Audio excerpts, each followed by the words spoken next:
잠깐 같이 기도하죠. 우리를 사랑하시는 자비로우신 주님, 참으로 감사합니다. 크신 은혜 가운데 오늘을 살고 또 하루하루 하나님과 동행하고 하나님께서 우리에게 원하시는 선한 뜻을 알아가고 행할 수 있도록 기회를 주신 것 참으로 감사합니다. 특별히 우리 서울 강서교회 기억해 주시고 한 사람 한 사람 하나님의 말씀 가운데 세워주시며 하나님의 선한 뜻 가운데 귀하게 사용될 수 있도록 도와주시기를 원합니다.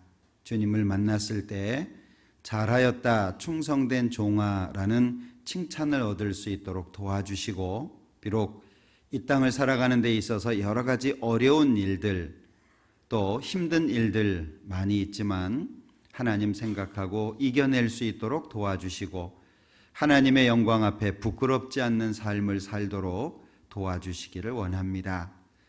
주님이 오시마 약속했던 시간이 가까워지는 것을 느낍니다. 더욱 우리의 삶을 뒤돌아보고 하나님을 만났을 때 하나님 앞에 담대하게 설 수 있도록 우리의 삶을 다스려가고 또 우리의 삶을 다듬어갈 수 있도록 도와주시기를 원합니다. 이 시간 동일하게 많은 여러 곳, 특별히 해외에서 수고하시는 많은 선교사님들이 있습니다. 일일이 기억해 주시고 영육간에 축복해 주시고 동일한 하나님의 능력과 은혜로 그곳에서도 하나님의 역사가 나타날 수 있도록 축복해 주시고 도와주옵소서.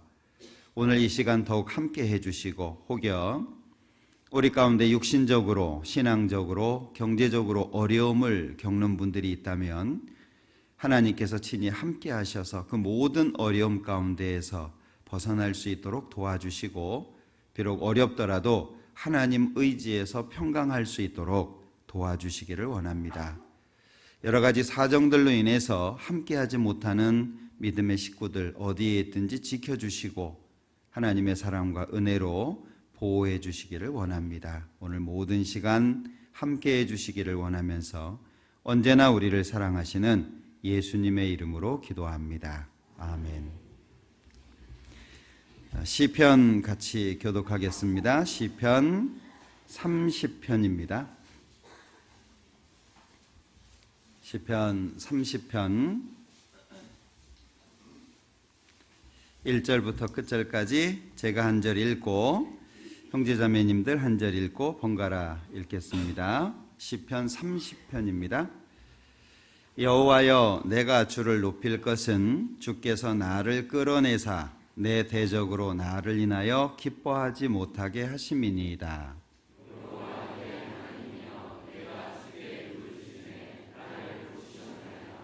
여호와여, 주께서 내 영혼을 음부에서 끌어내어 나를 살리사 무덤으로 내려가지 않게 하셨나이다.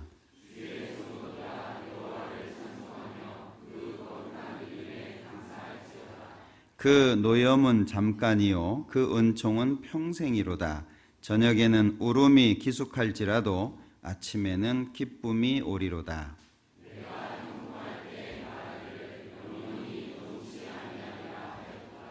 여호와께서 주의 은혜로 내 산을 굳게 세우셨더니 주의 얼굴을 가리우심에 내가 근심하였나이다.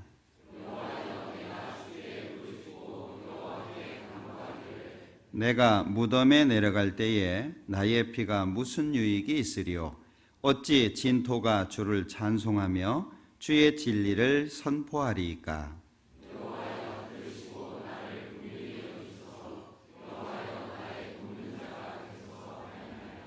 주께서 나의 슬픔을 변하여 춤이 되게 하시며 나의 베옷을 벗기고 기쁨으로 띠띠우셨나이다.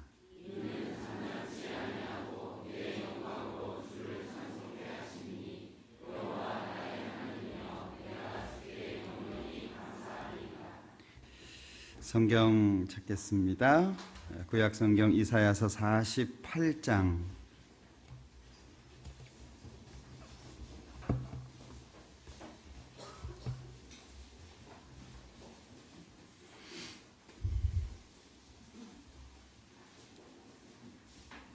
이사야서 48장 17절부터입니다.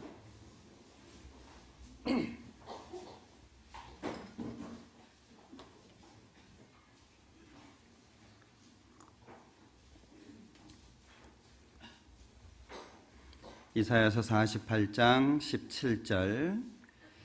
너희의 구속자시요 이스라엘의 거룩하신 자이신 여호와께서 가라사대 나는 네게 유익하도록 가르치고 너를 마땅히 행할 길로 인도하는 너희 하나님 여호와라. 슬프다 네가 나의 명령을 듣지 아니하였도다. 만일 들었더면 네 평강이 강과 같았겠고 네 의가 바다 물결 같았을 것이며 네 자손이 모래 같았겠고 네 몸의 소생이 모래 알갱이 같아서 그 이름이 내 앞에서 끊어지지 아니하였겠고 없어지지 아니하였으리라 하셨느니라. 거기까지입니다. 오늘 찬양 들으시니까 어쩌셔요? 이렇게 마음에 평화가 들어옵니까? 약간 삑사리가 있긴 했지만 그래도 들으시는 가운데 찬양이라는 게 그런 것 같아요. 마음을 기쁘게 하고 슬픈 마음을 이렇게 세워주고 또 어려웠던, 사실 우리가 교제도 하고 또 교회도 나오고 말씀도 듣지만 개인적인 적용이 잘 안 될 때가 있어요. 사람의 마음을 다 아는 것도 아니고 또 사람의 짧은 지혜나 말로 그 사람의 마음을 다 위로할 수 있는 건 아닌 것 같습니다. 그런데 찬양이라든지 말씀이라든지 여러 가지 것 중에 이 찬양이 음도 있고 내용도 있고 그래서 그런지 사람의 마음에 훨씬 더 기쁨과 위로를 주고 어떤 그 마음의 평화를 가져다 주는 그런 것이 아닌가 하는 생각이 듭니다. 그래서 오늘 시작 찬송부터 해가지고 저는 듣는 내내 마음속이 참 좋고 부르는 것은 잘 못하지만 들을 수 있는 이 자리에 있다는 것이 얼마나 감사한가. 그리고 내가 이 찬양을 들을 수 있도록 또 많은 분들이 미리 나와서 준비도 하고 다 각자 어려운 형편이었을 텐데 또 이렇게 환한 얼굴로 목소리는 그렇지만 얼굴이 환하니까 뭐 성악가 저리 가라 하는 그런 느낌이 팍팍 마음속에 새겨집니다. 부르시는 분들도 그러셨죠? 좀 신경질이 나신 것 같아요. 감사합니다. 우리 모두가 이렇게 하나가 되어서 주님 앞에 살아간다라고 하는 것이 개인적으로는 부족하지만 그 부족한 부분을 누군가가 채워지고 또 어떤 방향으로든지 하나님이 도와주신다라는 생각이 듭니다. 오늘 찬양만 잘 생각하시면 오늘 설교 내용은 잘 기억 못하셔도 괜찮을 것 같아요. 오늘 470장 해주셨잖아요, 그죠? 470장이 사실은 이게 이제 가슴 아픈 내용입니다. 여기 그 찬송가 470장을 보면 제목이 중간에 있잖아요. 그리고 왼쪽에 시를 쓴 분이 있는데 이 스파페드라고 하는 분이 무디 교회 집사님이셨다 그래요. 그런데 이제 회의에 참석하기 위해서 가족들과 함께 회의에 참석했다가 이 집사님이 좀 남은 일이 있어가지고 가족들을 이제 먼저 보내게 됩니다. 아내하고 네 딸하고. 그런데 이제 아내와 네 딸이 배를 타고 돌아가다가 그 배가 이제 침몰을 하게 되죠. 그래서 4명의 딸이 죽고 그 다음에 아내만 구조가 됐어요. 그 소식을 나중에 이렇게 받게 되죠. 그리고 장례를 위해서 이제 배를 타고 가는 중에 선장이 사고가 나서 죽은 곳이 여기입니다라고 이렇게 알려줬다 그러잖아요. 한순간에 딸 넷이 죽은 거예요. 근데 이 찬양의 내용을 보시면 그런 내용 느껴지세요? 찬양 들으시면 그런 내용 안 느껴지죠? 그러니까 이런 찬양이 나오기까지 얼마나 갈등이 많았겠어요. 하나님을 믿는다라고 하지만 한꺼번에 4명의 딸이 다 죽었는데 그 앞에서 얼마나 고통스러웠겠습니까? 그런데 그런 마음을 치료할 수 있는 건 하나님밖에 없는 것 같아요. 그러니까 이런 찬양이 나오거든요. 하나님이 없는 사람들에게는 정말 어려운 내용일 수밖에 없겠죠. 그러니까 결국에 그리스도인은 고난이라고 하는 것 자체가 하나님의 위로로 회복이 될 때 그 마음의 평강이 주어지는 것 같아요. 이 찬양의 내용이 저는 들으면서 그 모습이 연상이 되고 이분이 어떻게 하나님 앞에 승리하셨을까? 얼마나 어려웠을 텐데 그 마음을 어떻게 하나님 편으로 이끌어 갔을까? 그런 부분을 잠시 생각하는 시간이 좀 됐습니다. 하여튼 너무 감사드리고요. 계속 수고하시고 또 이제 좋은 찬양 불러드리기 위해서 애쓰시잖아요. 그죠? 찬양대 위해서 기도 많이 하시죠? 예. 질문 안 한 걸로 이렇게 많이 기도해 주시고 우리가 기도하는 만큼 또 힘을 얻어서 더 좋은 찬양이 준비가 될 겁니다. 자, 오늘 이사야 48장 17절 보죠. 17절만 같이 읽어보겠습니다. 너희의 구속자시요 이스라엘의 거룩하신 자이신 여호와께서 가라사대 나는 네게 유익하도록 가르치고 너를 마땅히 행할 길로 인도하는 너희 하나님 여호와라. 개인적으로 저는 이 여호와 살롬이라는 내용을 준비하면서 이 17절 말씀을 계속 묵상을 했습니다. 너무 마음속에 좋았고 하나님이 나에게 이런 분이다라고 하는 것이 마음속에 크게 이렇게 새겨져서 두 가지잖아요. 나는 내게 유익하도록 가르치는 하나님이다. 그러니까 하나님은 물론 여기 이스라엘 백성들을 말하고 있지만 구원받은 우리들에게 직접적으로 연결되는 말씀이기 때문에 우리에게 유익하도록 가르치는 분, 그분이 하나님이고 너를 마땅히 행할 길로 인도하는 여호와, 이 두 가지가 참 마음속에 감사하고 큰 기쁨이 됐어요. 왜 그러냐 하면 우리가 인생을 살아가는 데 있어서 겪는 어려움이라고 하는 것이 작지 않습니다. 그리고 사람마다 느끼는 그 강도가 다 다릅니다. 어떤 분은 쉽게 이겨낼 수 있는 걸 어떤 분은 너무 어려워하고 있고 어떤 분들에게는 큰 문제인데 그것이 어떤 분에게는 뭐 그것 때문에 고민을 하고 그래 라고 얘기하는 작은 문제가 될 수도 있죠. 개인적으로 이번에 특별 집회를 들으면서 첫날 우리 박병철 전사님 여호와 라파 해주셨잖아요. 어떻게 치료 많이 되셨어요? 치료가 덜 되셨으면 한 번 더 해야 되는데 여호와 라파, 그러니까 치료하시는 하나님이 나의 하나님이다. 이 복음서에서 제가 좋아하는 구절 중에 하나가 아브라함의 하나님, 이삭의 하나님, 야곱의 하나님. 아브라함의 하나님이고 이삭의 하나님이고 야곱의 하나님이라고 하는 것을 말씀하신 것을 기억 못하냐? 무슨 뜻이냐? 하나님은 죽은 자의 하나님이 아니라 산 자의 하나님이다. 그러면 아브라함도 살아있고 이삭도 살아있고 야곱도 하나님 앞에 살아있다는 거죠. 하나님은 산 자의 하나님이지 죽은 자의 하나님이 아니라는 거예요. 우리 찬양에 보면 누구의 하나님, 나의 하나님 이런 찬양이 있죠. 그게 누구예요? 누구의 하나님, 나의 하나님 그러잖아요. 엘리야예요? 제가 불러드렸으면 좋은데 실망하실까봐. 결국에 성경에 나타나 있는 다양한 하나님의 모습이 그냥 진열되어 있는 것이 아니라 그 하나님의 모습이 내 마음속에 내 것으로 연결이 될 때 힘이 되는 거예요.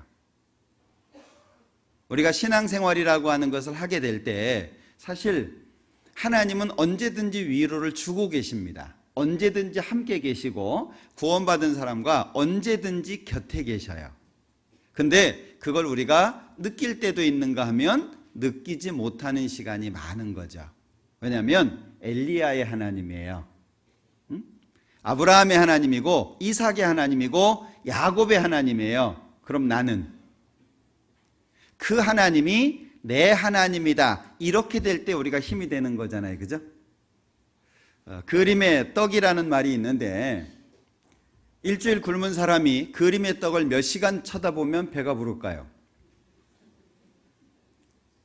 전혀 배 안 부르겠죠? 너무 배가 고픈데 통닭집을 지나가고 있습니다. 그 냄새가 너무 향기로운 거예요. 몇 시간 맡으면 배부를까요? 코에 기름만 낍니다. 내 하나님이 될 때 위로가 되는 거예요. 그러니까 많은 말씀이 주어지지만 그것이 결국에 나하고 어떻게 연결이 되느냐, 그거에 따라서 힘있게 살 수도 있고 아니면 계속 위로해 주시고 붙잡아 주시지만 그것과 상관없이 어렵게 살 수도 있다는 거예요. 우리 여호와 이레 잘 들으셨잖아요. 그죠? 여호와 이레. 하나님이 치료하시고 하나님이 준비하시고 어제 뭐 했죠? 깃발 세웠잖아요. 그러면 사실 무서울 게 없어요. 그죠? 하나님이 치료해 주시고 준비해 주시고 기까지 탁 깃발로 딱 꽂아 주셨습니다. 뭐가 두렵겠어요? 근데 문제는 그 하나님이 나에게 연결이 됐다가 안 됐다가 하는 거죠. 오늘 여호와 살롬이라고 하는 것도 마찬가지입니다. 이 여호와 살롬의 배경이 되는 것은 사사기 6장인데 하나님께서 기드온을 부르시는 내용 중에 있는 장면입니다. 이 기드온이 하나님의 말씀을 듣고 여호와 사자의 말을 듣고요, 고백하기를 나는 이제 죽게 됐다. 왜? 여호와의 사자를 대면해서 봤으니까 나는 죽을 거다 라고 두려워하는데 여호와께서 말씀하십니다. 안심해라. 두려워하지 마라. 너 죽지 않는다. 그래서 이 기드온이 단을 쌓고 그 이름을 여호와 살롬이라고, 평강, 평화 또는 화평 이런 용어들로 설명이 되고 있습니다. 우리 중국의 교회를 가면 중국 형제 자매님들은 평안이라는 말을 인사말처럼 쓰더라고요. 평안. 근데 이제 중국식으로 얘기하니까 핑안 그러대요. 핑안. 핑안. 만날 때마다 이게 평안하십니까? 이런 이제 인사를 하더라고요. 하나님의 평화가 내 마음 속에 머문다. 이거는 정말 놀라운 일입니다. 왜냐하면 이스라엘 백성들은 기본적으로 하나님의 얼굴을 보면 죽는다. 이 개념이 있어요. 왜냐하면 출애굽기 33장에 하나님이 모세한테 말씀하신 거잖아요. 그러니까 하나님은 전면에, 하나님 면전에 우리가 서게 되면 문제가 생기는 겁니다. 왜냐하면 우리는 죄인이고 하나님은 거룩하신 분이에요. 삼손의 아버지 마노아 같은 경우에도 여호와의 사자를 보고 우리가 죽을 거다. 그런데 그 아내가 하나님이 우리를 죽이려면 이렇게 아들 주겠다고 얘기하고 소상하게 알려주겠냐. 이 마노아의 사사기 13장 내용을 읽어보면서 아내의 역할이 중요한 것 같아요. 아내가 어떻게 보조를 하고 아내가 어떻게 돕느냐라고 하는 것이 신앙생활 가운데 굉장히 중요한 것 같아요. 어찌됐든 이스라엘 사람들은 하나님을 보면 죽는다라고 하는 그런 개념이 있는 겁니다. 특별히 출애굽기 19장에 보면 하나님께서 시내산에 강림하실 때 그 산에 올라오지 못하도록 명령을 내리셨잖아요. 동물들조차. 하나님이 충돌하시겠다라고 말씀하고 있는데 죄인이 하나님을 만난다라고 하는 것은 불가능한 거예요. 왜냐하면 심판이라고 하는 것이 따라가기 때문에. 자, 그런데 왜 하나님이 죄인들하고의 만남보다 죄인들을 만나고 죄인들을 이끌어오고 이런 것보다 왜 거리를 두시냐 하는 거예요. 응? 거리를 왜 두시냐? 하나님이 사람을 만든 목적 자체가 사랑의 짝이죠. 하나님은 사랑의 짝을 원하십니다. 그런데 문제는 사람이 범죄하고 이제 죄인의 길을 걷게 되죠. 죄의 삭은 사망이라고 하는 말씀처럼 결국에 죄인에게 주어지는 결과는 사망입니다. 하나님은 사랑의 짝을 원하지 죄인을 원하는 게 아니에요. 심판을 원하시는 것이 아니잖아요. 그러니까 하나님은 죄인과의 만남보다 그 죄인을 구원하시는 쪽에 더 마음이 있으신 겁니다. 그러니까 이사야서에 보면 악인에게는 평강이 없다 이렇게 말씀하시는데 죄의 결과라고 할 수 있겠죠. 죄라고 하는 것 자체는 그 사람의 마음을 불편하게 하고 어둡게 하고 힘들게 만듭니다. 더불어 하나님과의 만남 속에 문제가 되도록 하는 거죠. 그러니까 여기 이사야 48장 18절에 보면은요, 슬프다 네가 나의 명령을 듣지 아니하였도다. 만일 들었다면 내 평강이 강과 같았겠고 내 의가 바다 물결 같았을 것이며. 그러면 여기에서 잘 나타나고 있는 것처럼 만일 들었다면 왜 평강이 없어진 거죠? 만일 들었다면 듣지 않았기 때문이라는 걸 말씀하고 있는 거예요. 결국에 하나님의 평강이라고 하는 것이 왜 깨지냐? 인간의 죄로 말미암는다라고 하는 걸 알 수 있죠. 하나님이 의도적으로 평강을 안 주시는 게 아니라 하나님이 주시는 평강이 깨지는 거예요. 이유가 뭐냐? 여기 만일 들었다면. 그러니까 신앙생활 가운데에서 뭔가 어려움이 찾아오고 마음의 평강이 깨졌을 때 우리가 기억해야 될 것이 있어요. 혹시 내가 하나님 앞에 뭔가 잘못해서 내 마음의 평강이 깨졌는가, 이걸 확인하는 게 중요합니다. 왜냐? 잠언 12장에 보면 악인에게는 앙화가 가득할 거다. 악인에게는 재앙이라고 하는 것이 많다. 또는 악인은 그 두려워하는 것이 임한다. 왜? 하나님은 반드시 행한 대로 갚으시는 분이잖아요. 내가 행한 그대로 하나님은 갚아주시는 분입니다. 결국에 지금 내가 처해 있는 이 상황은 내가 만든 거예요. 하나님은 그대로 갚아주시는 겁니다. 그러니까 하나님의 규칙을 알 수 있겠죠? 하나님의 명령을 순종하면 평강이 강과 같을 것이다 라고 하는 거고, 하나님의 말씀을 순종하지 않으면 그 강과 같은 평화가 깨질 수밖에 없다는 거죠. 그러면 평강이라고 하는 이 문제는 하나님 쪽의 문제기보다는 우리 쪽의 문제라는 거예요. 하나님이 평강을 안 주고 의도적으로 평강을 제해버리는 게 아니라 누구에게나 동일하게 주시는 하나님의 평강을 어떤 사람은 받고 어떤 사람은 못 받는다는 거예요. 그게 누구한테 달려있냐? 자기 자신한테. 근데 이것을 제대로 알지 못하면 사실은 다른 사람을 원망하죠. 다른 사람에게 어떤 이유를 들이대는 겁니다. 신앙은 하나님 앞에 나. 그래서 제가 자주 말씀을 드리잖아요. 하나님이 답이다. 하나님만이 답인 거예요. 그걸 우리가 좀 생각해 보면 좋겠습니다.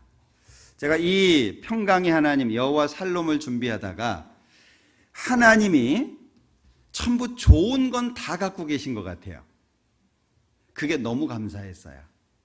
자, 하나님이 악한 분이다. 우리 뭐 할 수 있죠? 예? 하나님이 악한 분이다. 우리 뭐 할 수 있어요?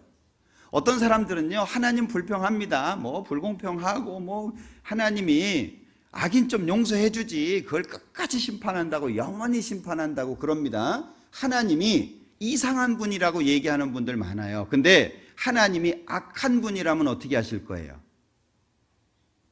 뭐 할 수 있습니까? 애굽의 바로 왕처럼 막 고역을 시키고 맨날 두들겨 패고 어렵게 만들고 막 삶이 불편할 정도로 만들어 버린다면 우리 그 가운데서 뭐 할 수 있죠? 아무것도 할 수 없어요. 우리가 할 수 있는 게 아무것도 없어요. 하나님이 악한 분이라고 해도 우리가 할 수 있는 건 아무것도 없습니다. 근데 그 하나님의 이름이 다 좋아요. 감사해 보셨어요? 그 하나님의 이름이 다 좋아요. 우리 첫날 특별 집회 첫날 뭐 들었습니까?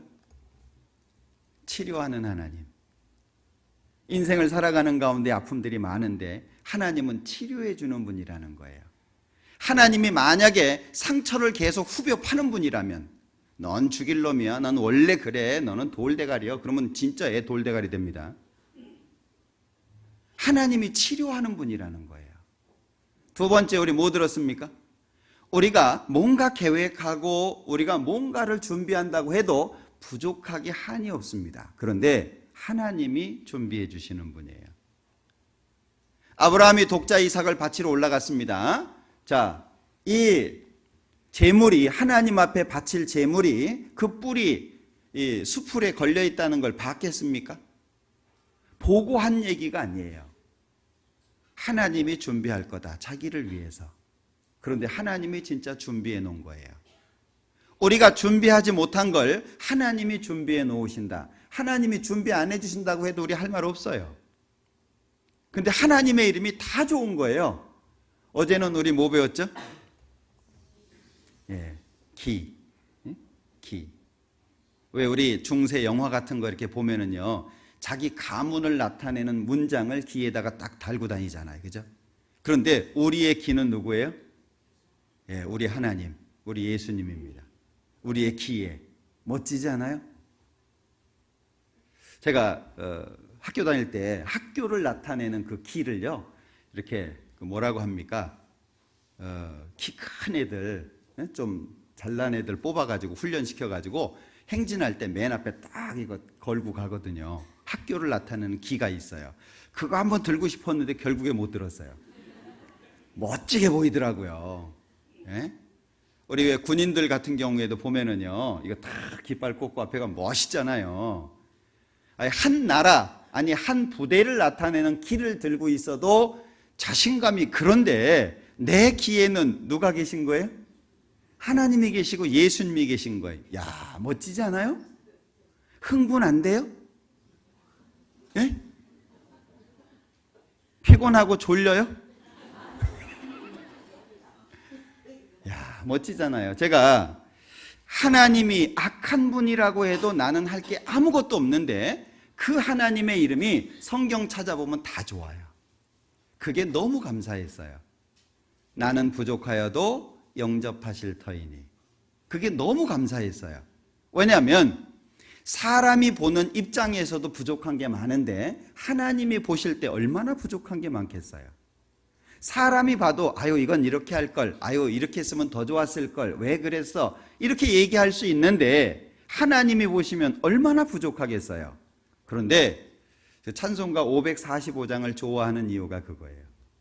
나는 부족하여도 영접하실 터이니.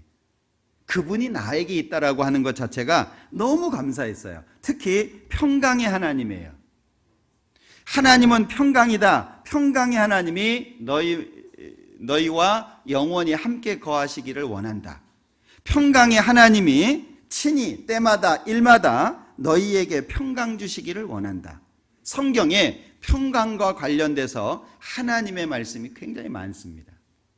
하나님은 평강이다. 이게 저는 개인적으로 너무 감사했고, 특히 역대상 22장에 보면 솔로몬을 평강의 사람이라고 부른 그것이 너무 감사했어요.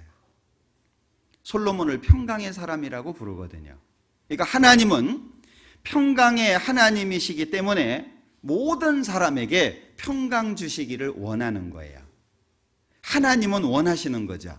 생명의 원천이 주께 있사오니 생명도 하나님이 끊임없이 공급해 주시지만 이 평강도 하나님이 끊임없이 주신다는 거예요. 근데 문제는 어느 지역은 물이 많이 떨어지고 어느 지역은 물이 없고, 예를 들면 지붕이 있으면 집 안으로는 물이 안 들어가겠죠? 그릇을 엎어놓으면 물이 안 채워지겠죠? 결국에 하늘에서 떨어지는 비의 문제가 있는 게 아니고 받아야 되는 그릇의 문제가 있는 거다. 결국에 우리가 어떤 마음을 가지고 하나님 앞에 나갈 거냐. 분명히 성경에는 평강의 하나님이라고 말씀하고 있는데 이스라엘 역사 보면은요 계속 어렵습니다. 분명히 하나님은 평강의 하나님이잖아요. 내가 믿는 하나님이 평강의 하나님인데 왜 우리의 삶 속에 어려움이 있죠? 분명히 하나님은 평강의 하나님인데 왜 내가 살아가는 삶 속에 어려움이 많냐, 그 얘기예요. 이 이스라엘 역사를 잘 보면은요 계속해서 많은 환난을 겪는 경우들이 있습니다. 예레미야 2장 한번 보죠.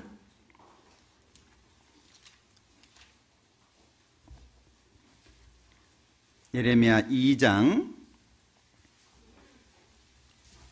18절입니다.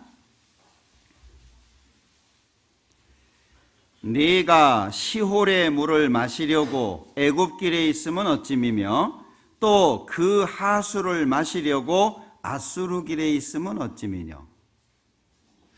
자, 이 예레미야를 통해서 이 유다 민족들을 책망하시고 계신데 시홀의 물은 뒤에 애굽과 연결이 돼 있죠. 그리고 그 하수를 마시려고 아수르 길에 아수르랑 연결돼 있잖아요. 그러니까 시홀의 물을 마신다라고 하는 건 애굽을 의지하려고 하는 걸 말하는 거고, 또 그 하수를 마시려고 아수르 길에 있다는 것은 아수르를 의지하려고 하는 거예요. 왜? 그 당시에 강대국들이잖아요. 지도를 보시면 이스라엘은 위아래 강대국 사이에 끼어 있습니다. 그러니까 항상 어려울 수밖에 없는 지형을 가지고 있어요. 하나님을 의지해야 되는데 하나님을 의지하기보다는 눈에 보이는 강대국들을 따라갈 수밖에 없는 거죠. 이것은 육신의 본 마음이라고 생각이 들어요.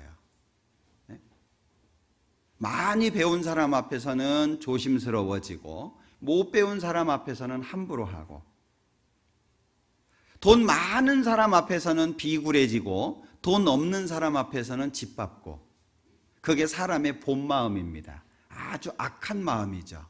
그러니까 하나님의 백성인데 18절에 보면 하나님이 없어요. 여기 17절에 보면 네 하나님 여호와가 너를 길로 인도할 때에 네가 나를 떠남으로 이를 자취함이 아니냐. 여기 나를 떠남으로 이를 자취함이 아니냐. 결국에 평강이 깨지는 것은 누구 문제입니까? 자기 문제입니다. 사람이 미련해서 자기의 길을 굽게 하고 나중에 하나님을 원망하는 거예요. 하나님 왜 안 도와줬습니까? 일은 자기가 다 벌려놓고. 우리가 하나님 앞에 진정한 평강을 누리고 살려면 하나님 앞에 자신의 모습을 선명하게 보는 것이 필요할 거예요. 밤에 방 안에 불을 켜놓으면 밖이 안 보입니다. 근데 방 안에 불을 끄면 밖이 잘 보이죠. 어째서 내 눈에 들보가 있는데 형제 눈에 티가 보일까요? 그 놀랍잖아요. 내 눈에 대들보가 있으면 앞이 안 보여야 정상인데 상대방 티가 보인다는 거예요. 우리 이 목사님 어떻게 본대요? 구멍 뚫고, 응? 대들보에다가 구멍 뚫고 본다고. 잘 보입니다. 이유가 뭐죠? 내 안에 불이 꺼진 거예요. 내 안에 불이 꺼지면 밖이 잘 보입니다. 훈수 들 거 많습니다. 그런데 따라가지를 못해요. 훈수만 두는 거예요. 뒤에서 이러니 저러니 말만 하는 겁니다. 하나님의 역사가 나타나는 자리에 동참하지 못해요. 하나님의 일을 못해요. 그럼 결국에 누구 손해입니까? 자기 손해입니다. 신앙생활 가운데에서 신앙이 어려워지는 이유가 다른 사람에게 있는 것이 아니고 나에게 있다라고 하는 것이 하나님 앞에 선명해질 때 모든 문제가 다 풀려요. 그래야 평강이 와요. 내 안에 문제가 바글바글한데 평강이 오겠습니까? 하나님이 평강을 주셔도 평강이 내 마음속에 머무르지를 않아요. 자, 이사야 8장을 한번 보죠.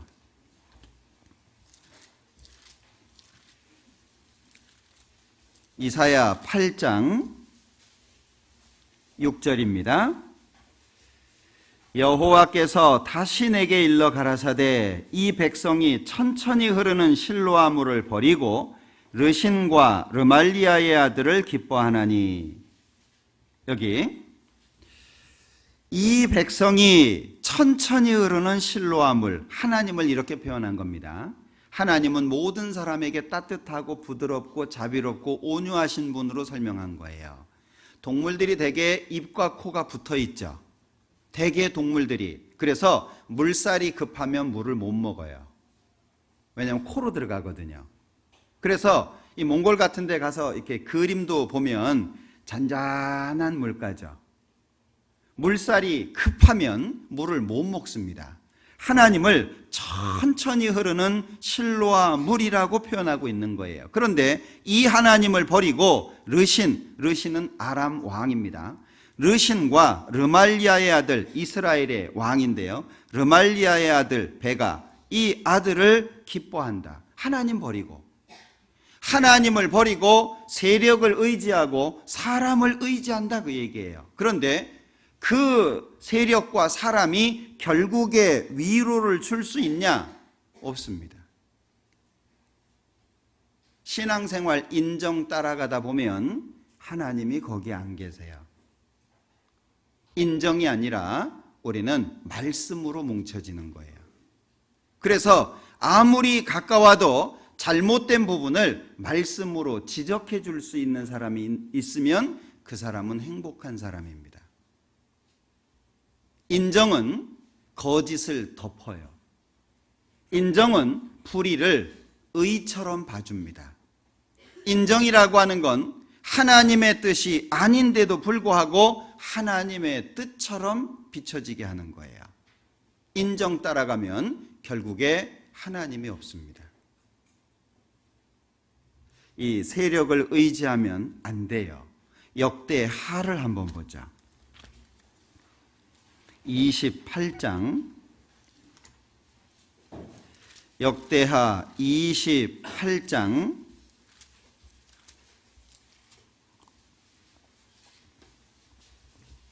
20절입니다. 아수르 왕 디글랏 빌레셀이 이르렀으나 돕지 아니하고 도리어 군박하였더라.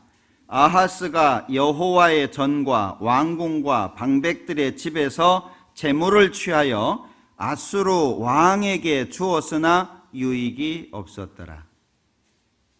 자, 이 역대하 28장에서 지금 아수르 왕한테 도와달라고 여기 여호와의 전에 있는 거, 왕궁에 있는 거, 방백들의 집에 있는 재물을 취해가지고 아수르 왕한테 준 거예요. 근데 결국에 뭐라고 돼 있죠? 유익이 없었더라. 이유가 뭐예요?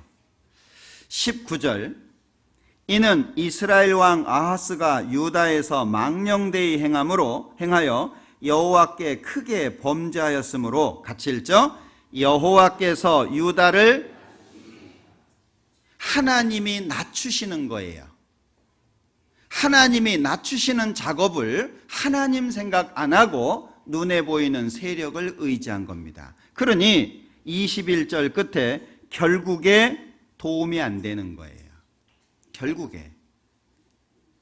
우리가 신앙생활할 때도 마찬가지입니다. 사람이 의지가 되면 안 돼요.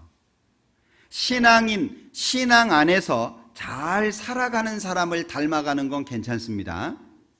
신앙 안에서 정말 하나님 앞에 헌신하고 하나님을 위해 사는 사람을 닮아가는 건 괜찮아요. 그런데 육신적인 만남과 모임은 그건 결코 도움이 안 되는 거예요.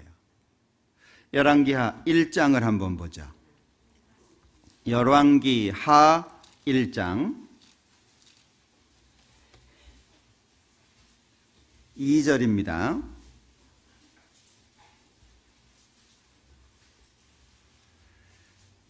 아하시아가 사마리아에 있는 그 다락 난간에서 떨어져 병들매 사자를 보내며 저희에게 이르되 가서 에그론의 신 바알세붑에게 이 병이 낫겠나 물어보라 하니라.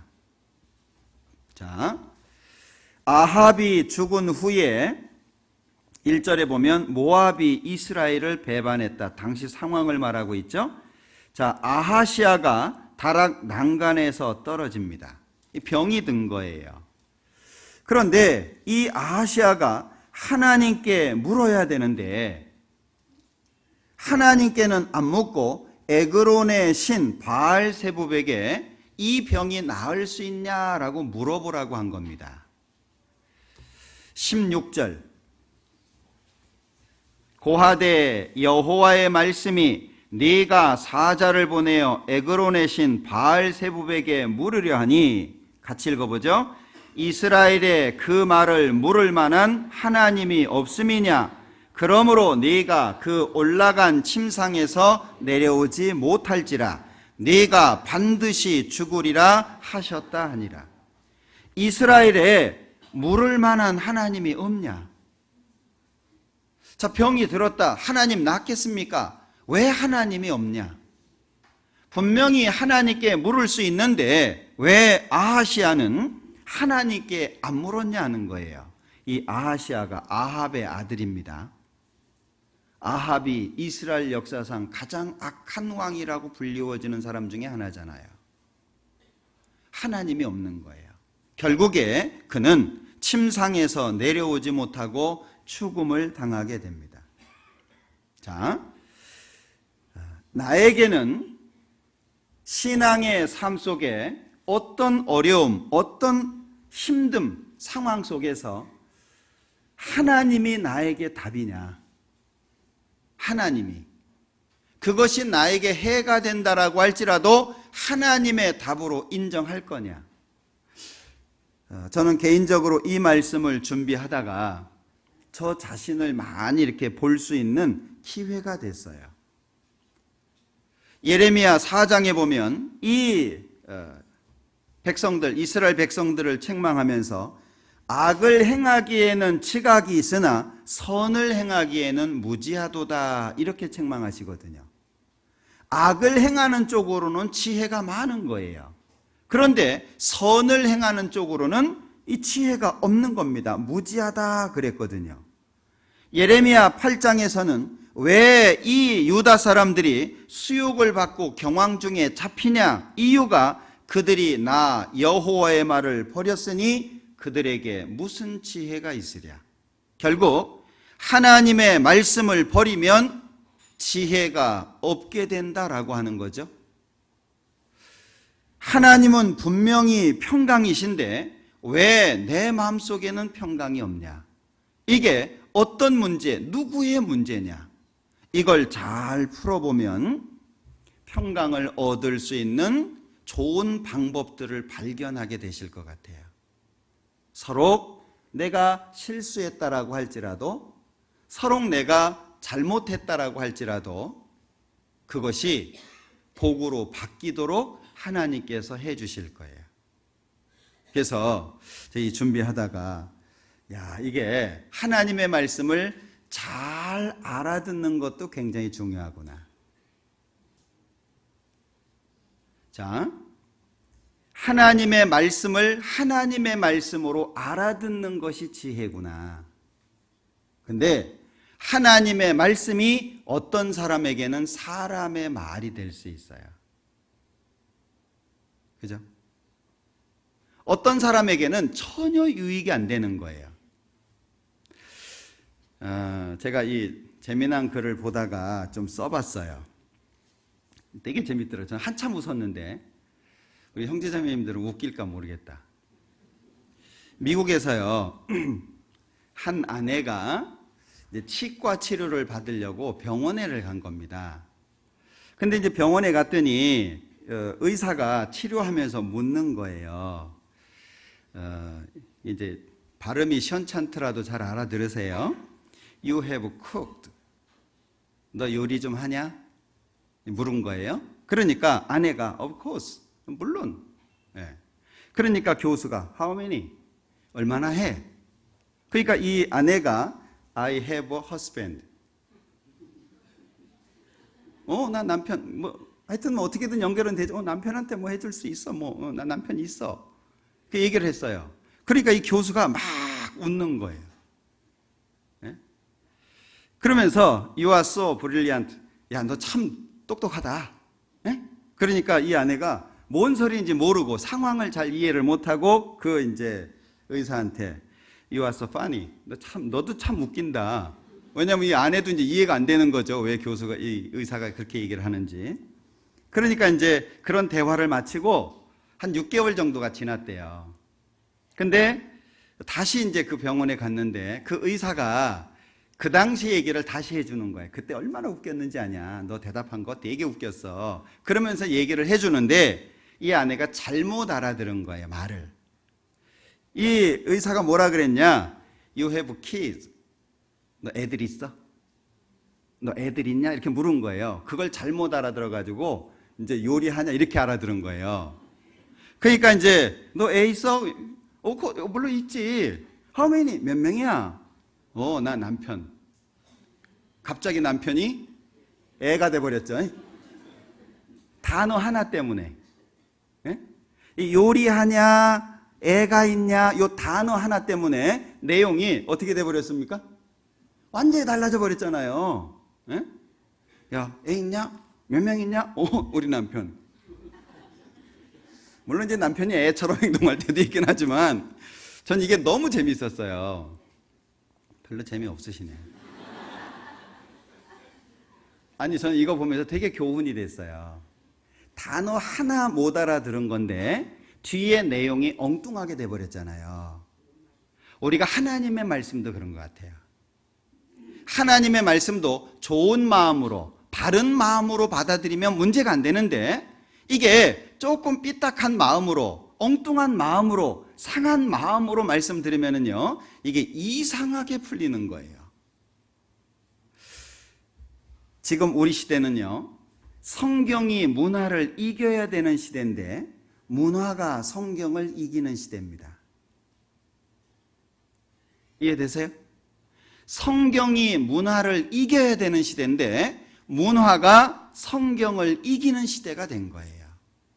요즘에 사회적으로 얘기되는 많은 이슈화되는 문제들 한번 봐봐요. 옛날에는 상상도 못했던 얘기들입니다. 자, 도도주의라고 얘기하죠. 도도. 이것도 좋고 저것도 좋고.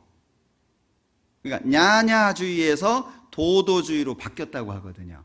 이것이냐 저것이냐. 옛날엔 그랬잖아요. 뭐가 맞는 거냐. 근데 지금은 이것도 저것도.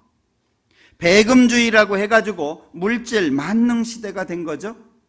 쾌락을 최고로 생각하는 그런 시대가 됐습니다. 형식, 외형을 중요시하는 시대가 됐죠. 그러니까 우리나라 성형수술을 얼마나 많이 합니까? 그런데다가요, 자기 만족주의.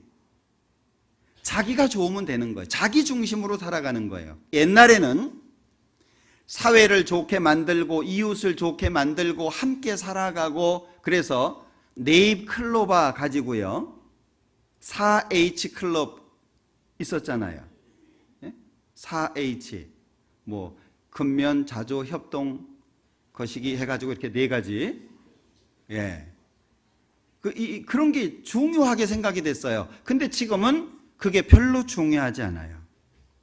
디모데전서 5장에 보면 일락을 좋아하는 자는 살았으나 죽었다. 일락을 좋아하는 자는 살아있지만 죽은 사람이다, 그 얘기거든요. 사람은 쾌락을 위해서 살도록 되어 있지 않습니다. 그래서 디모데후서 3장 1절에 보면 네가 이것을 알라. 말세에 고통하는 때가 이른다. 그 뒤에 이제 쭉 나오는데 저는 첫 글자만 따가지고 자돈자교 회부감고 무언참절하고 사선배조하니 작회경이라 이렇게 외웠어요. 뭐 좀 고상하게 안 보여요? 첫 글자만 따가지고. 그러니까 여기 자돈자교, 자기를 사랑하고 돈을 사랑하고 또는 자긍하고 교만하고 그런 시대가 이제 된다는 거예요. 근데 제일 끝에 보면 쾌락을 사랑하기를 하나님 사랑하는 것보다 더 하잖아요. 맨 마지막이 뭐죠? 경이에요, 경.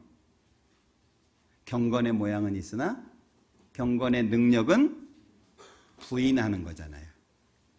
경건의 능력을 멀리하는 정도가 아닙니다. 아예 부인하는 거예요. 이게 말세의 모습이라고 말씀하고 있거든요. 우린 어떻게 살아야 될까요?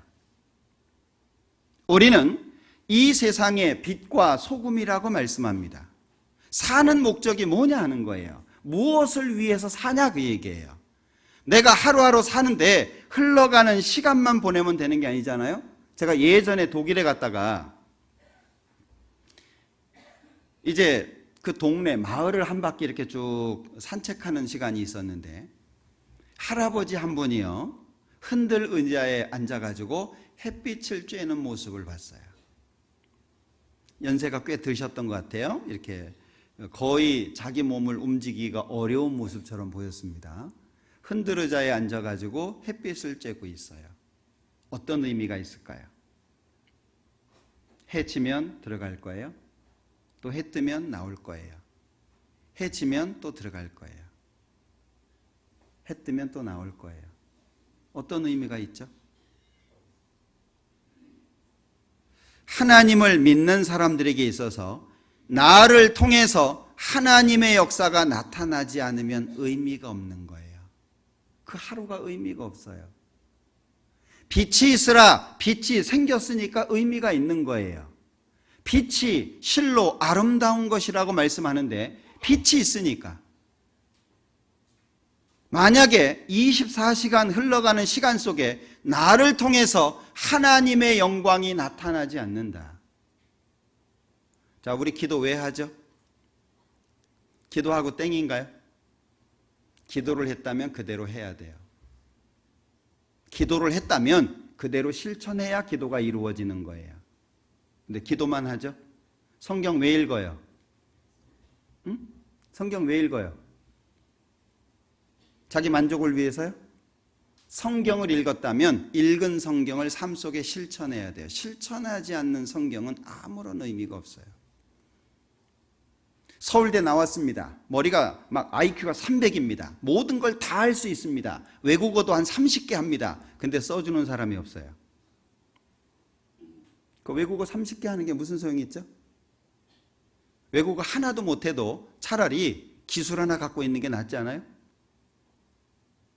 우리가 살아가는 삶의 모습 자체가 하나님에게 문제가 있는 게 아니라 우리에게 문제가 있다 그 얘기예요. 다시 말하면 신앙의 기준을 내가 정하냐 하나님이 정하냐.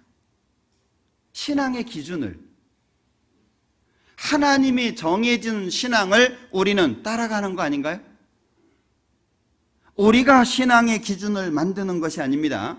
마태복음 15장 2절에 보면 이 종교가들이요 당신 제자들 어째서 장로들의 유전을 범합니까? 왜 손 안 씻고 음식을 먹습니까? 라고 예수님께 질문합니다. 그랬더니 예수님께서 너희는 어찌하여 너희 유전으로 하나님의 계명을 범하냐.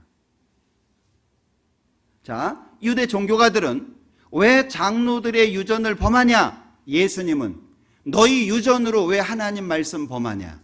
어떤 게 더 크다는 거예요? 하나님의 계명, 말씀이 더 크다는 거죠. 이스라엘 백성들은 하나님의 말씀이 너무 어려우니까 그 말씀을 백성들에게 쉽게 풀려고 설명서, 해설서를 만들었어요. 그게 탈무드입니다. 그것도 어려운 거예요. 그런 것들이 조합돼 가지고 유전이라고 하는 것이 만들어지는 거예요. 바깥에 나갔다 들어오면 마당에 물 뿌리는 거, 손 씻는 거, 발 씻는 거 뭐 이런 것들 있잖아요. 만든 거예요, 그걸. 좀 더 쉽게 백성들에게 설명한다고 만들어 놨는데 그것이 하나님의 말씀보다 우선돼 버린 거예요. 왜 장로들 유전 안 지키냐? 예수님께서 왜 유전으로 하나님의 계명을 범하냐? 어떤 것이 우위에 있는지를 우리는 생각해야 됩니다. 너희가 너희 유전을 지키려고 하나님의 계명을 잘 버리는도다. 유전을 지키려고 하나님의 계명을 버려요. 그런데 믿음 좋다고 스스로 생각하는 거예요. 그게 이스라엘 백성들의 모습입니다. 이 같은 일을 많이 행했다. 예수님 말씀하시거든요. 자, 보세요. 우리는 위로를 원합니다. 그죠? 어려우니까 위로가 필요합니다. 우리에게는 평강이 필요합니다. 자, 그런데 평강, 위로는 필요한데 하나님 뜻대로 사는 건 어렵다. 이 말은 뭐죠? 위로가 없다는 말이에요. 평강하기를 원하지만 하나님의 뜻대로 살기는 어렵다. 무슨 말이죠? 평강을 얻을 수 없다는 말입니다. 내가 하나님 앞에 위로를 받으려면 위로를 받을 수 있는 하나님의 방법을 찾는 게 중요하지. 많은 분들은요, 위로라고 하는 걸 이렇게 생각하는 것 같아요. 내 사정을 이해해주고 달콤하고 부드러운 말로 내 상황을 동의해 주는 것. 위로일까요? 그건 참된 의미에서 위로가 될 수 없어요. 하나님의 위로는 그렇게 주어지지 않습니다. 부담 없이 달콤하고 내가 처해 있는 상황 인정해. 그래, 그럴 수밖에 없어. 어렵지? 많이 어렵지? 그랬지? 어쩔까? 그게 위로일까요? 사람은 위로를 줄 수가 없어요. 절대 사람은 위로를 못 줍니다. 기억하셔요. 사람은 잠시 그 상황 모면하게 해줄 수는 있어요. 그러나 진정한 위로는 주지 못합니다. 왜? 참된 위로는 하나님이거든요.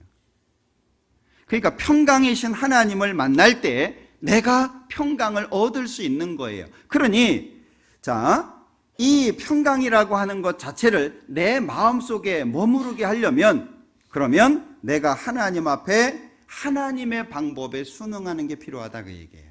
하나님의 방법에. 내 방법이 아니고 하나님의 방법에. 그러면 어떻게 하나님과 평화할 수 있겠냐?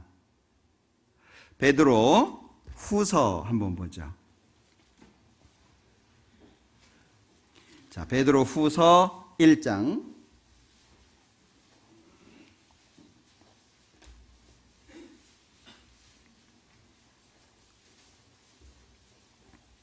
베드로후서 1장 2절 같이 읽겠습니다. 하나님과 우리 주 예수를 알므로 은혜와 평강이 너희에게 더욱 많을지어다.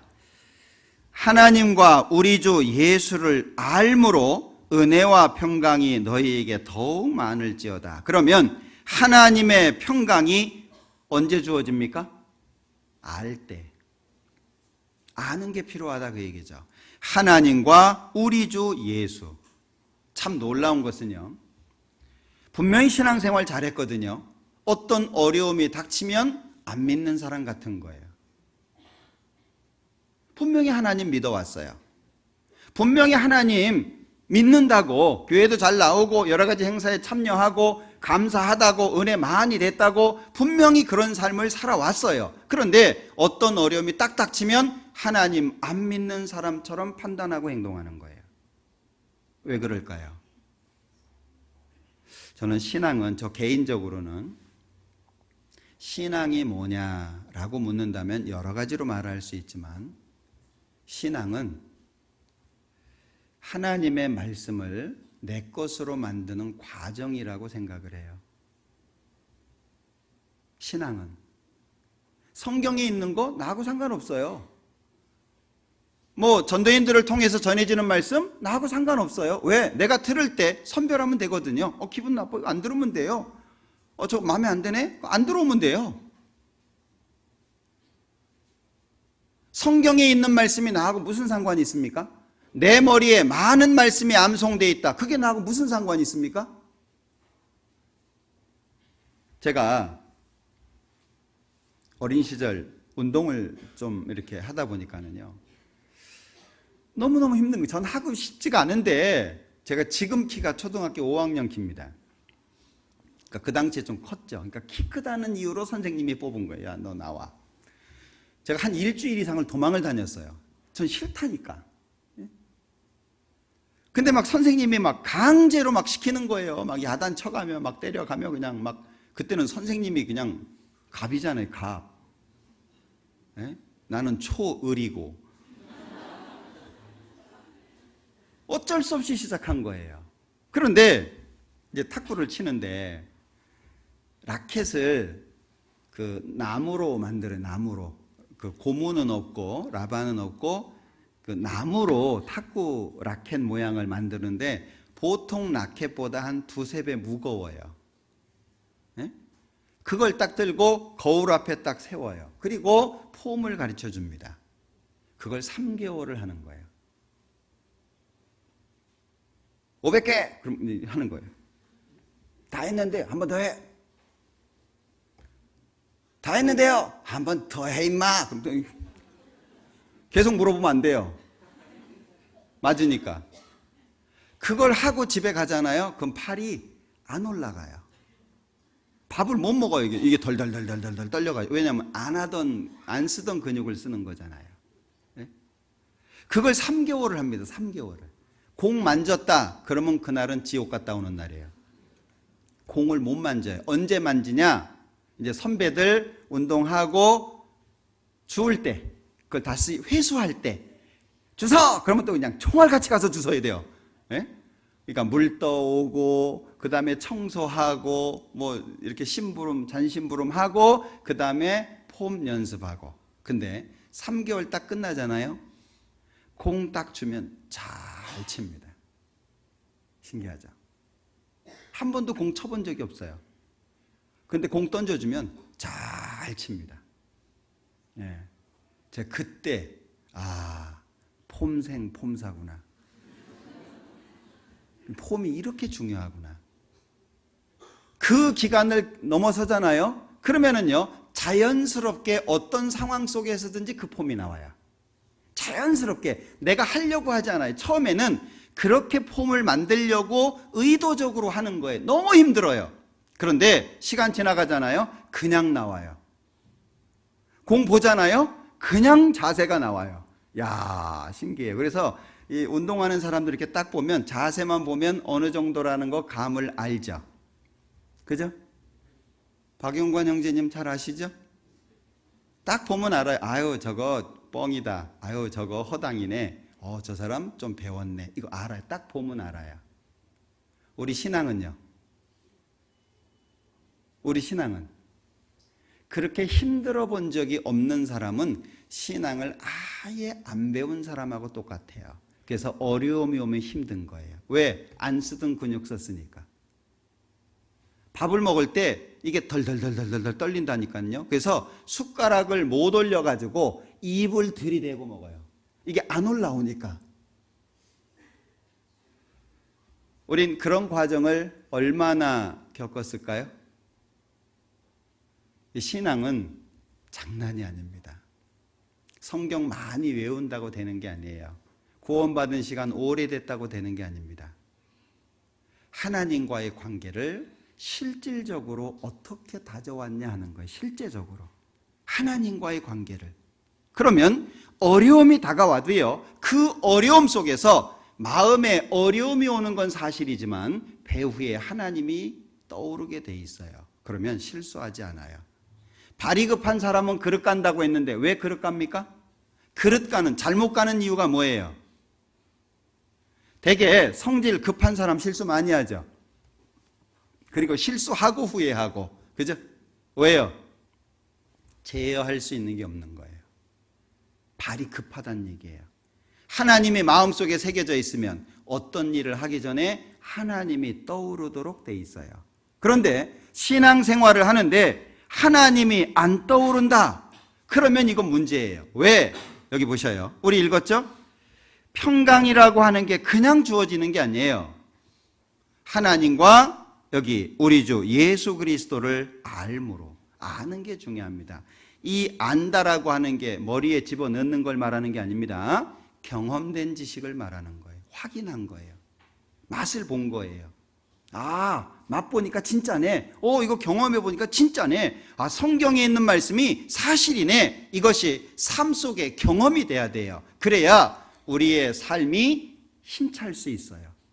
사망의 음침한 골짜기 훨씬 더 많습니다.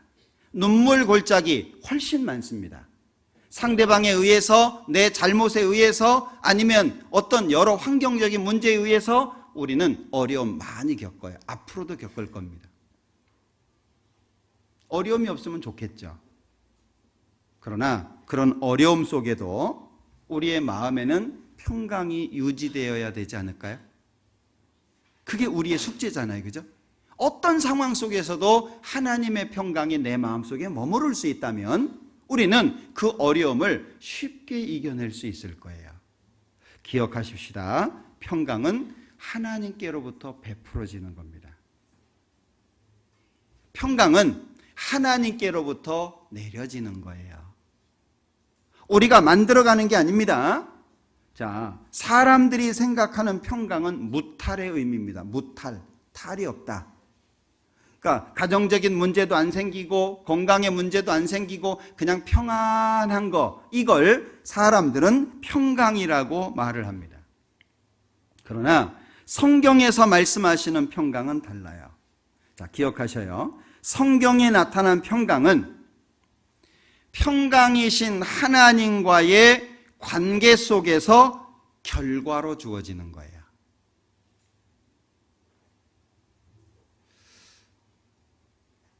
이 문구 작성하느라고 고민 많이 했는데, 왜냐하면 준비하면서 사실 저한테 좋았어요. 그죠? 설교하는 사람한테 좋을 거 아니에요. 이게 참 마음속에 많이 와서 닿았어요. 성경에 나타난 평강은 평강이신 하나님과의 관계 속에서 결과로 주어지는 거예요. 그러면 내가 하나님과의 관계를 어떻게 가졌냐에 따라서 결과로 주어진다는 얘기죠. 이게 중요하다는 거예요. 하나님의 평강이 내 마음속에 없다. 그럼 어디 봐야 돼요? 나를 봐야 돼요. 하나님 왜 안 주십니까? 평강 달라고 했잖아요. 사실 하나님의 평강이 우리의 마음속에 머무르지 않는다면 그 사람의 마음은 오아시스가 없는 사막일 거예요. 사막 걸어보셨습니까? 나중에 한번 걸어보셔요. 너무너무 힘듭니다. 오아시스가 없다면 죽을 수밖에 없어요. 그래서 옛날 상인들이 사막을 가다가 오아시스를 만나지 못해서 죽는 경우가 허다했다고 하잖아요. 그만큼 중요한 거예요. 그러니까 평강이라고 하는 것 자체가 그냥 내가 평강하고 싶다고 해서 평강해지는 게 아니라는 거예요. 내가 마음을 단단히 먹어야지, 내가 마음을 잘 가져야지, 어떤 일이 있어도 마음 흔들리지 말아야지, 자기가 각오한다고 될 문제가 아니라는 거예요. 이건 하나님으로부터 베풀어지는 겁니다. 그런데 자기 입장에서 이기적으로 바라는 욕심인 평강이 되면 안 돼요. 하나님과의 관계는 생각하지 않고 무조건 평강하기를 원하는 거예요. 내가 하나님 앞에 대적자의 삶을 살고 있는데 하나님의 평강이 주어지겠냐? 하나님이 보시기에 바르지 않은데 하나님의 평강이 주어지겠냐? 중요한 것은 평강은 하나님께로부터 무한히 내려올 수 있지만 어떤 사람이 받을 수 있냐라고 하는 거죠. 법칙처럼 또는 순리처럼 또는 상식처럼, 그죠? 물은 아래로 흘러요. 그죠? 물은 위로 흐르지 않아요. 그것처럼. 혹시 당랑거철이라는 말 들어보셨는지 모르겠는데 당랑은 사마귀입니다. 사마귀. 사마귀가 뜩 버티고 서가지고 수레를 막으려고 하는 거예요. 예? 저 수레가 오는데요. 사마귀가 탁 그냥 화난 모습으로 딱 세우려고. 세워요? 깔려요? 안 되는 거죠. 평강이 그렇다 그 얘기예요. 잘못 생각하시면 안 됩니다. 우선순위를 자꾸 바꾼다는 거예요. 우리 윷놀이 할 때 아시죠?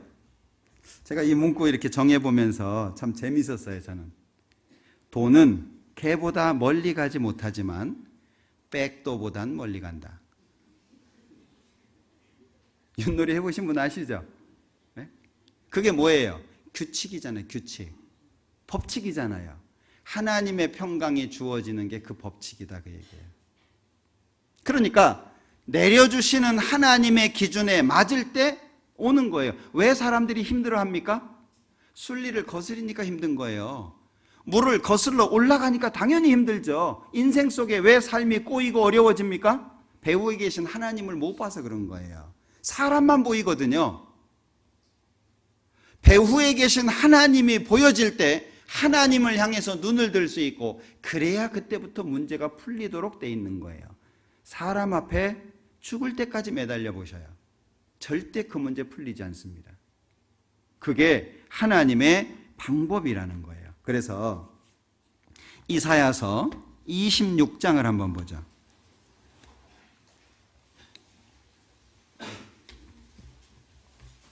이사야서 26장 12절입니다.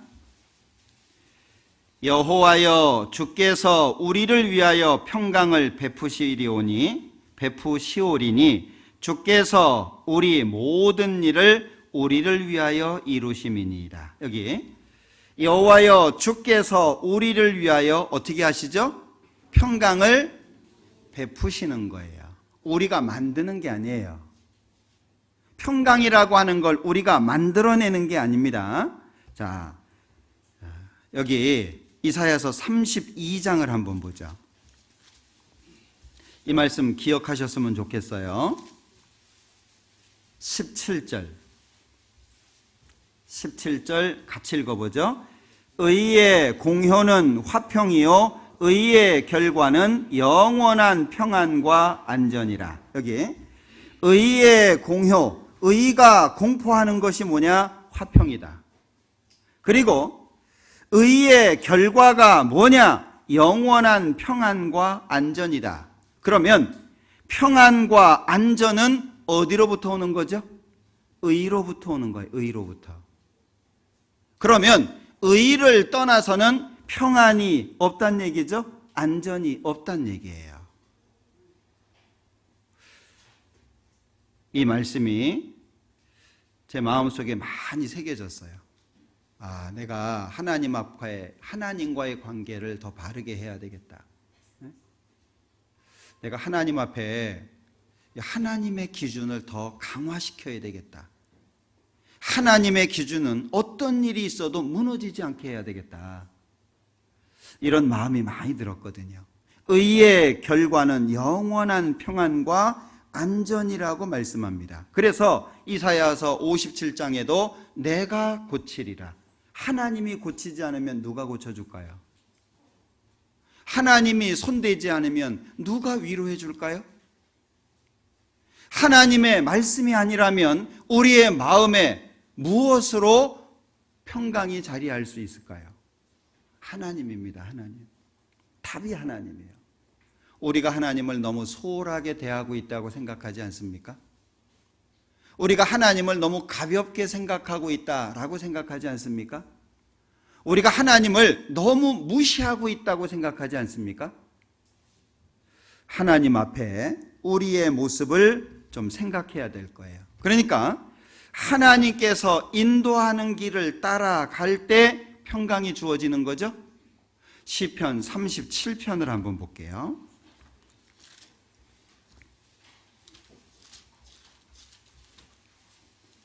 자, 시편 37편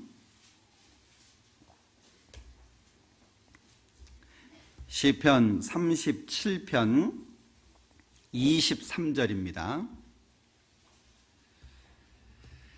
24절까지 같이 읽어보죠. 여호와께서 사람의 걸음을 정하시고 그 길을 기뻐하시나니 저는 넘어지나 아주 엎드러지지 아니함은 여호와께서 손으로 붙드심이로다. 많은 분들 25절 기억하시잖아요. 내가 어려서부터 늙기까지 의인이 버림을 당하거나 그 자손이 걸식함을 보지 못했다. 참 좋은 말씀이죠. 참 위로가 되는 말씀입니다. 그러나 이 말씀의 선행이 23절입니다. 25절을 기억하시려면 23절부터 기억하셔야 돼요. 여호와께서 사람의 걸음을 정하시고 그 길을 기뻐하신다. 결국에 우리가 의의 결과가 평안이라고 하는 것을 기억해야 된다는 거예요. 우리가 평안하고 싶다고 해서 되는 것은 결코 아니라는 겁니다. 그러면 그리스도인이 마음속에 간직하고 있어야 될 이 평강이라고 하는 것, 어떻게 내 마음속에 둘까? 빌립보서 4장을 기억하셨으면 좋겠어요. 빌립보서 4장 한번 보자.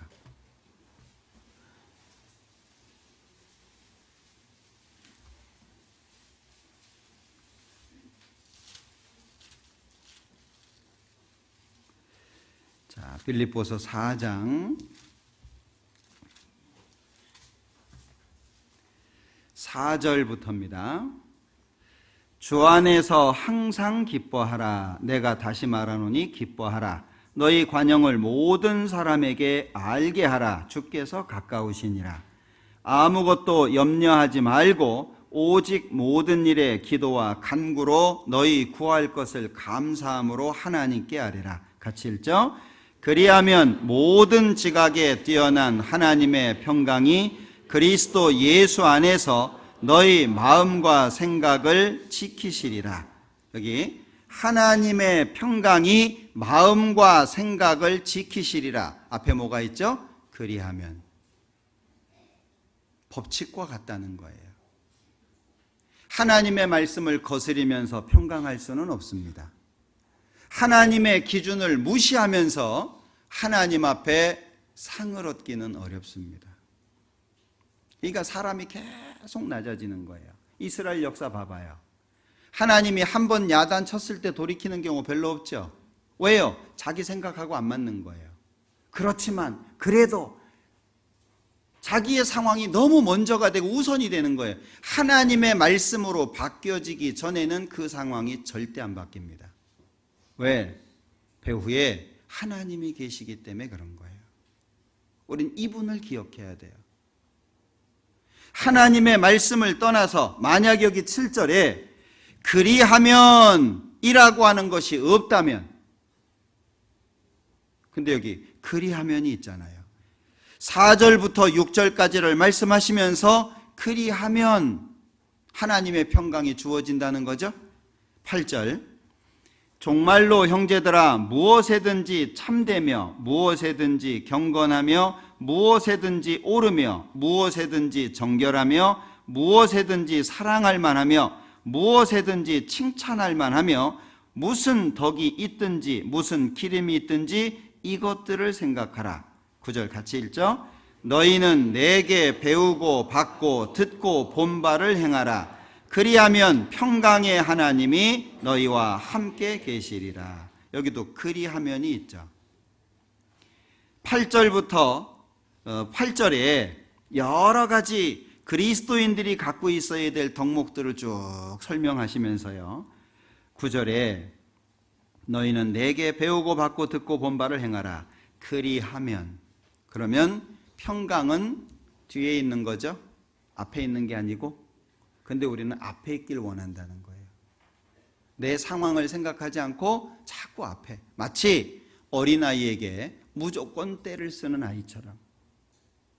아이는 뭐 사정 필요 없어요. 전후 과정 필요 없어요. 당장 나한테 필요한 것만 부모에게 때를 씁니다. 부모는 줄 수 있어요. 그러나 하나님은 그렇지 않습니다. 여기 8절 끝에 보면 이것들을 생각하라. 앞부분에 설명한 거죠. 이것들을 생각하라. 과연 그리스도인이라고 하는 게 뭐냐? 과연 하나님을 믿는 사람이라고 하는 것이 어떤 사람이냐? 과연 우리는 삶 속에 좀 훈련을 받아야 되겠습니다. 자기 마음에 안 맞으면 벌써 삐진 얼굴이 금방 나옵니다. 좋은 사람, 싫은 사람 구분이 됩니다. 그게 훈련 안 된 모습이잖아요. 응? 아이는 자기 중심이죠? 성장하면 배려할 수 있잖아요. 신앙의 아이는 자기만 생각하는 거예요. 자기 불평만 얘기하는 거예요. 그러나 신앙이 성장한 사람은 다른 사람을 챙겨줄 수 있는 거잖아요. 우리 주님 오시기 가깝다고 이야기하는데 언제까지 우리의 삶을 여전히 그 자리에다가 둘까요? 정말 하나님이 내 죄를 예수님을 통해서 영원히 용서해 준 게 사실이고 영원한 천국에서 살 것이 사실이라고 한다면 바꿔야 됩니다. 그 모습 하나님이 싫어하시잖아요. 내게 있는 그 모습 하나님이 원치 않잖아요. 나를 위해서 죽어주신 예수님 그분께서 나의 그런 모습 원치 않잖아요. 바꿔야 됩니다. 주님 오시기가 가깝잖아요. 우린 영원한 천국에서 영원히 살 겁니다. 믿으시나요? 믿습니까? 영원한 천국에서 영원히 살 거예요. 저도 믿습니다. 그렇다면 영원한 천국을 전부로 생각하고 이 땅에서의 삶은 주님을 섬기고 주님의 말씀을 따라서 배우고 그리고 그리스도인으로서의 인격을 만드는 쪽에 마음을 둬야 될 거예요. 그때 하나님의 평강이 우리의 마음에 커질 거예요. 내 마음에 꽉 찰 수도 있겠죠. 그런 모습이 되면 좋겠어요. 여호와 살롬. 하나님은 평강이시다. 그 평강 자체가 되시는 하나님을 많이 소유하셨으면 좋겠어요. 평강 자체가 되시는 하나님을 많이 누리셨으면 좋겠어요. 그냥 말로만 평강이 아니라 실제 누리는 평강, 내가 경험하고 내 삶 속에 누리는 평강, 그런 하나님의 평강이 우리 형제자매님들 마음, 모든 형제자매님들 마음 속에 충만해지기를 바랍니다. 기도하겠습니다. 우리를 사랑하시는 자비로우신 주님 감사합니다. 오늘 평강이신 하나님에 대해서 같이 말씀을 상고해 봤습니다. 하나님의 평강이 늘 우리의 마음을 주장할 수 있도록 도와주시고 하나님의 평강이 하나님의 말씀을 순종하고 하나님의 뜻에 순응할 때 주어진다는 것을 생각해 보았습니다. 언제든지 또 무한히 주실 수 있는 하나님의 평강 우리가 늘 누리며 살 수 있도록 도와주시고 그리스도인으로서 평강을 주변의 많은 사람들에게 나타내며 살 수 있도록 도와주시기를 원합니다. 우리 서울 강서교회 모든 형제자매님들 한 사람 한 사람 기억해 주시고 하나님의 평강이 머무를 수 있도록 삶을 고쳐주시고 바꿔주시기를 원합니다. 준비되어 있는 나머지 모든 일정 가운데에서도 함께 해주옵소서. 예수님의 이름으로 기도합니다. 아멘.